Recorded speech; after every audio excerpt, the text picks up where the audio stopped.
குர்ஆனிய சிந்தனை தப்சீரிலிருந்து சூரா அல் அலா தப்சீர், அதாவது விளக்க உரையை கவனிப்போம்.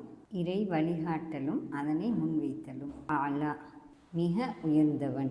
பிஸ்மில்லாஹிர் ரஹ்மானிர் ரஹீம். சப்பிஹிஸ்ம ரப்பிக்கல் அலா. உமது மிக உயர்ந்த இறைவனின் பெயரை துதிப்பீராக. அல்லதி ஹலக ஃபஸவ்வா. அவன் படைத்து சீராக அமைத்தான். வல்லதி கத்தர ஃபஹதா. அவன் திட்டமிட்டு நிர்ணயம் செய்து வழிகாட்டினான். வல்லதி அஹ்ரஜல் மர்ஆ. அவன் தாவரங்களை முளைக்கச் செய்தான். ஃபஜஅலஹு உஸாஅன் அஹ்வா. அவற்றை கருப்பு நிறம் கொண்ட சருகுகளாகவும் ஆக்கினான்.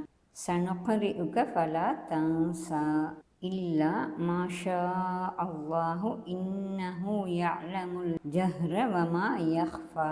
நாம் உமக்கு ஓதி காட்டுவோம்.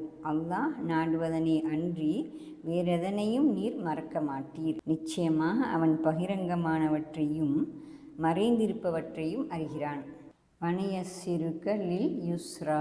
இலகு நிலையை உமக்கு நான் ஏற்படுத்தி தருகிறோம். ஃபதக்கிர் இன்னஃபஅத்தித் திக்ரா. எனவே ஞாபகமூட்டல் பயன்படுமாயின் ஞாபகமூட்டுவீராக. சயதக்கரு மை யஹ்ஷா. பயப்படுபவர் நினைவு கூர்ந்து உணர்வு பெறுவார். வயதஜன்னபுஹல் அஷ்கா. மிக பெரும் துர்ப்பாக்கியவான் அதனை விட்டு விலகிக் கொள்வான். அல்லதி யஸ்லன் நாரல் குபுரா. அவன் மிகப்பெரிய நரகில் நுழைந்து எரிவான். சும்மலா யமூது ஃபீஹா வலா யஹ்யா. அங்கு அவன் மரணிக்கவும் மாட்டான், வாழவும் மாட்டான். கது அஃப்லஹ மன் தஸக்கா வதக்கரஸ்ம ரப்பிஹி ஃபஸல்லா. தன்னை தூய்மைப்படுத்தி கொண்டு தனது இரட்சகனின் பெயரை நினைவு கூர்ந்து தொழுதவன் வெற்றி பெற்றான். பல் துஅஸிரூனல் ஹயாத்தத் துன்யா.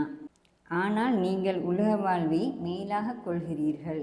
வலல் ஆஹிரத்து ஹைரு வ அப்கா. மறுமையே சிறந்ததும் நிலையானதும் ஆகும். இன்ன ஹாதா லஃபிஸ் ஸுஹஃபில் ஊலா ஸுஹஃபி இப்ராஹீம வ மூசா.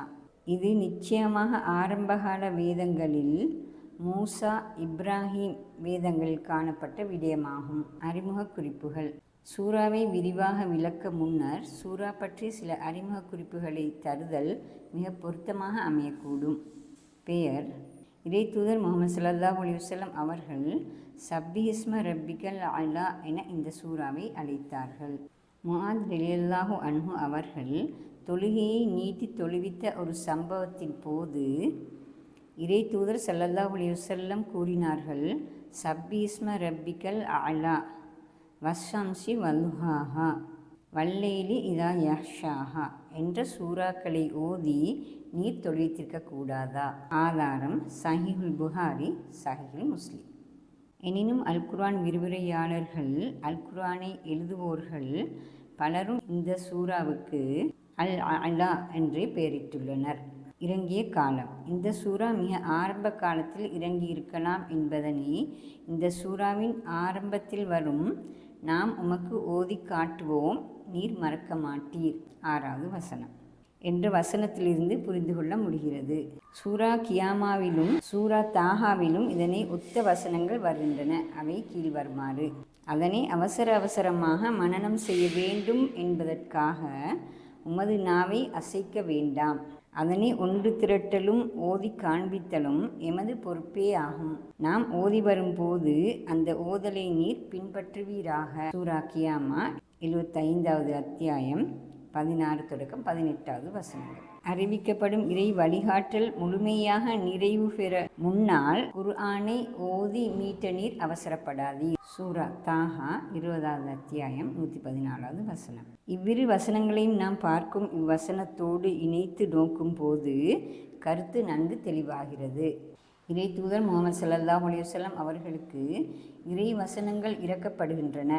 அவற்றை முழுமையாக பாதுகாத்து கொள்ளும் பொறுப்பு அவருக்கு இருக்கிறது.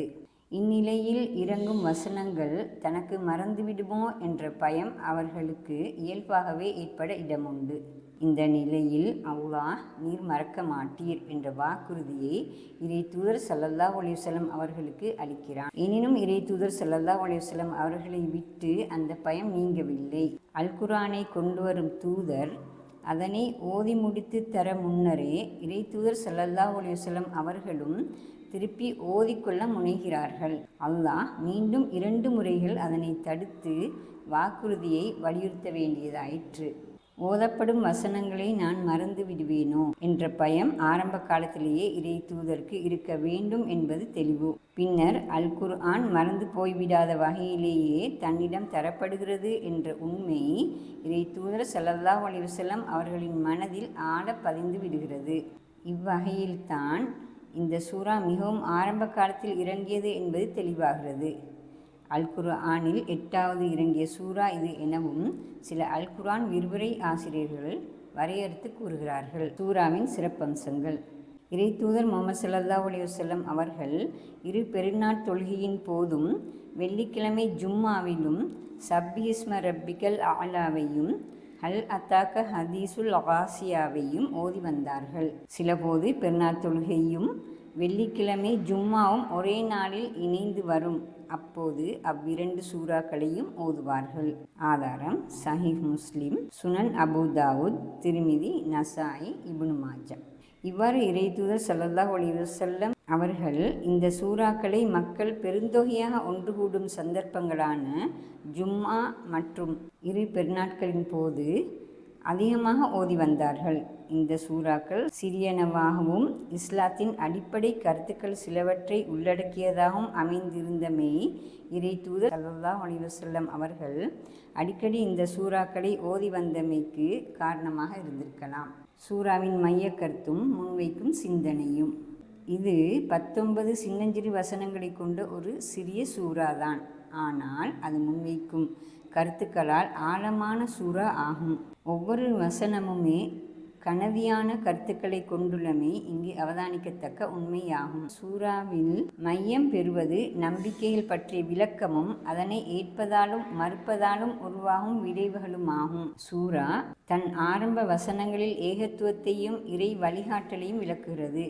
பின்னர் அவற்றை மறுப்பதால் உருவாகும் விளைவுகளை தெளிவுபடுத்துவதன் ஊடாக மறுமை நாள் நம்பிக்கையும் தொட்டு காட்டுகிறது.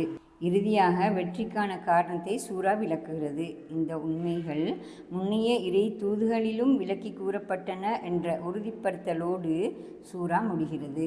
சூறாவை இலகுவாக விளங்கிக் கொள்ள அதனை 3 சிறு பகுதிகளாக பிரித்து கொள்வோம். 1. ஏகத்துவமும் இறை தூதும். வசனங்கள் 1 தொடக்கம் 7. 2. தூதை சுமத்தலும் அதனை ஏற்போரும் மறுப்போரும். வசனங்கள் 8 தொடக்கம் 13. 3. வெற்றியின் அடிப்படை. வசனங்கள் 14 தொடக்கம் 19. இன்ஷா அல்லாஹ் தொடரும். அஸ்ஸலாமு அலைக்கும் வரஹ்மத்துல்லாஹி வபரகாத்துஹு.